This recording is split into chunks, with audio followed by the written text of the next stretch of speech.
Hi అండి. మునగాకులో చాలా పోషక విలువలు ఉంటాయి. ఈరోజు మునగాకుతో మంచి కర్రీ చేసుకుందాం. ముందుగా ఆయిల్ పెట్టుకుని ఆయిల్లో వెల్లుల్లిపాయలు, జీలకర్ర, ఆవాలు, 4-5 ఎండుమిరపకాయలు, కరివేపాకు వేసి కొంచెం లైట్గా దోరగా ఫ్రై చేసుకుందాం. తర్వాత మీడియం సైజు ఉల్లిపాయ 2-3 పచ్చిమిరపకాయలు వేసుకుందాం. అవి కొంచెం ఫ్రై అయిన తర్వాత కడిగి పక్కన పెట్టుకున్న మునగాకు అందులో వేసి కొంచెం ఫ్రై చేద్దామండి. అది కూడా కొంచెం మగ్గిన తర్వాత నానబెట్టిన పెసరపప్పు వేసేద్దాం. అది కూడా కొంచెం కదుపుకుందాం. ఒక నిమిషం కొంచెం పసుపు,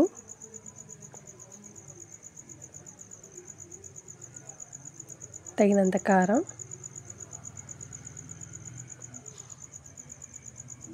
వేసి కొంచెం బాగా కలుపుకుందాం అండి.